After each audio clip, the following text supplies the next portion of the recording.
નમસ્કાર મિત્રો, આજ ગુજરાત યુટ્યુબ ચેનલમાં આપનું સ્વાગત છે। સૌથી પહેલાં મિત્રો તમે અમારી ચેનલ પર નવા હો તો નીચે આપેલા લાલ કલરના સબસ્ક્રાઇબના બટન દબાવી ચેનલને સબસ્ક્રાઇબ કરી લેજો। મિત્રો, છેલ્લા દશક દિવસથી વડોદરા અને પોરબંદર વચ્ચે અટકી ગયેલું નૈઋત્યનું ચોમાસું હવે આગળ વધવા માટે સાનુકૂળ પરિવર્તન થયું છે। છેલ્લા 24 કલાકની અંદર રાજ્યના 138 તાલુકામાં અંદર ભારે વરસાદ વરસ્યો છે। અનેક વિસ્તારોની અંદર પવન સાથે વરસાદ વરસ્યો હતો। તો મિત્રો, હવામાન ખાતાના જણાવ્યા મુજબ ચોમાસાની જમાવટ થાય તે એવી એક સિસ્ટમ સક્રિય થઈ છે, જેના કારણે આગામી 4 થી 5 દિવસ સુધી ગુજરાતમાં ગાજવીજ સાથે વરસાદની આગાહી કરવામાં આવી છે। તેમજ મિત્રો 30 થી 40 કિલોમીટરની પ્રતિ કલાકની ઝડપે પવન પણ ફૂંકાઈ શકે છે। હવામાન ખાતાના જણાવ્યા મુજબ છેલ્લા દશક દિવસથી વડોદરા અને પોરબંદર વચ્ચેનું નૈઋત્યનું ચોમાસું હવે ઝડપી આગળ વધશે। તેમજ અરબી સમુદ્રમાં લો પ્રેશર અને સાયક્લોનિક સર્ક્યુલેશન સર્જાઈ રહ્યું છે।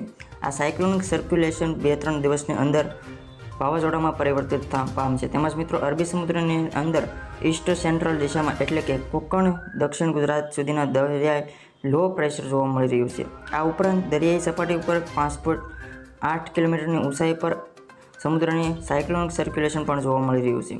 અધૂરાપુરા ત્રીજી સિસ્ટમ ઓફ શોર ટ્રફની છે। દક્ષિણ ગુજરાતમાં નોર્થ કેરળના દરિયાઈ ઓફ શોર ટ્રફ જોવા મળે છે। દરિયાના એક સાથે 3 સિસ્ટમના કારણે 5 દિવસ સુધી ગાજવીજ સાથે અમુક સ્થળોએ વરસાદની આગાહી કરવામાં આવી છે। તેમજ મિત્રો હવામાન ખાતાના જણાવ્યા અનુસાર આ સિસ્ટમને કારણે દક્ષિણ ગુજરાતમાં તોફાની પવન સાથે વરસાદની આગાહી કરવામાં આવી છે। તો મિત્રો આજના વિડીયોમાં આટલું જ છે। જો મિત્રો વિડીયો પસંદ આવ્યો તો વિડીયોને એક લાઇક કરવાનું ભૂલતા નહીં। આભાર। જય જવાન જય કિસાન।